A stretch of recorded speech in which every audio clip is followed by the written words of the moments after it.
The logo, as you can see, is something which Govind could relate to. The G has been designed to represent Kalia, the serpent, which was Govind's favorite character from the mythology. The flute signifies the love and unparalleled devotion of Govind towards Lord Krishna. Gold is the color that was chosen because gold stands out of all the colors, just like Govind. And the writing is Sanskritized to denote basically Govind's love for Vedic scriptures as well as our culture. Thank you, Swamiji. 1,000 deaths.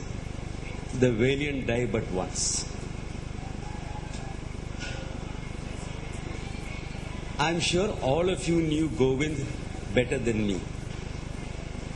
I have met him only a few times. But even in that few times, I knew he was someone special. And then I met his parents, Chitra and Hariharan, and his grandparents here. It's a special family. I've had a lot of students. I have a lot of students. There is not a single family that I know that has not had a death in it.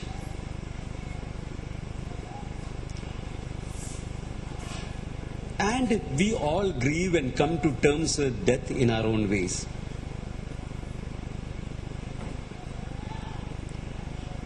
The death of a parent is something that we expect. We know that sometime or the other it's bound to happen, and we are ready for it. The death of a partner is more difficult because either one of us could go earlier. The death of a child or a grandchild is even more difficult because we feel, hey, we are here, why should he be taken away? I am the first in the queue.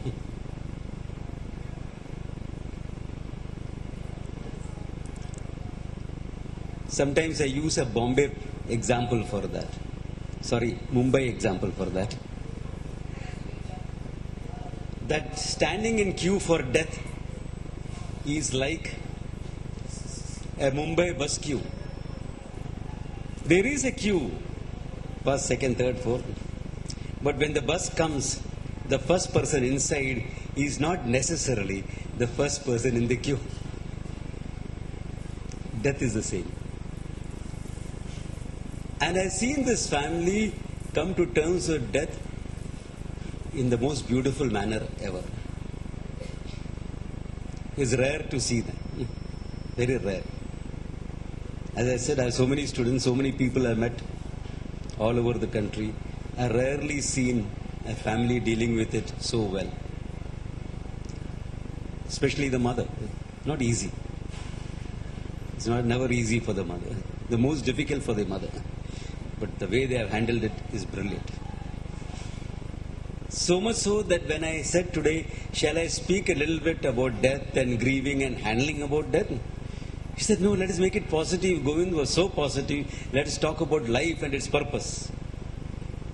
I said, very fitting. Fitting because the boy was like that.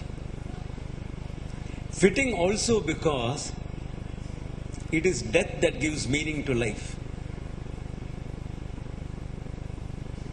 Supposing life were to stretch endlessly in front of us, 300, 400, 500 years, life will have no meaning.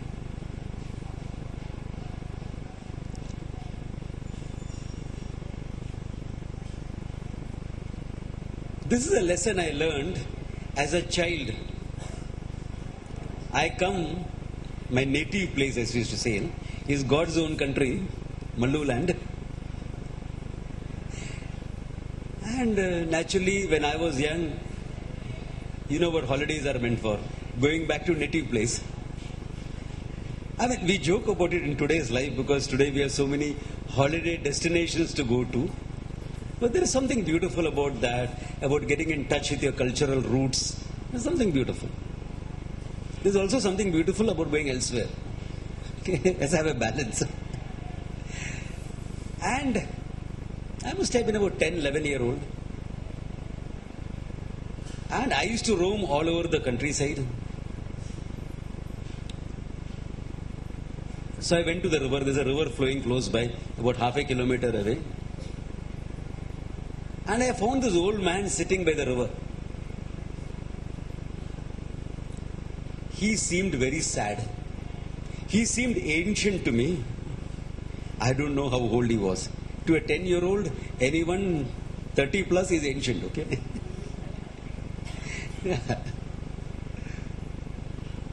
So, this man seemed very ancient to me. Not old, ancient. Must have been in his 80s or whatever. He seemed ancient. And he seemed sad. So I looked at him, and with the innocence of a child, I sat next to him on the banks of the river and said, "Grandfather," in Malayalam I said, "Muttacha, grandfather, you seem sad." Kids have a directness about them which is not appropriate for an adult. Or maybe it is, but we don't do it. This political correctness will kill us. I said that. And he looked at me and said, "Yes, beta." I said, "Why?" Nothing subtle about it, okay? Kid. Why? Because for me life was so beautiful. The river, the trees, the this, the... Yeah. Why? He said, "You know what? My wife died a long time ago. My sibling, my brothers, my sisters have died. Many of my children have died. My friends are gone. Even some of the trees in my childhood have gone." I said, "Oh my God, is long life really a blessing?"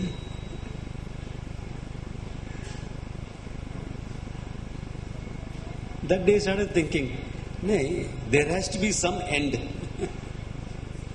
And it is true. It's only when there is end that time has meaning. Most of you are working people here. Supposing in your offices or even at home, you are given a project to do. And the person who gives you that project says, "Do it in your own time, whenever you have time." When will it be done? If the boss gives you a project and says, "Do it when you can," it will just not be done. There has to be a deadline. I want it by 25th of August. Okay. There is a deadline now. Of course, nowadays most bosses say, "I wanted it yesterday." That's a problem. What to do? Their bosses say the same thing. That's okay. If there is no end, there is no meaning.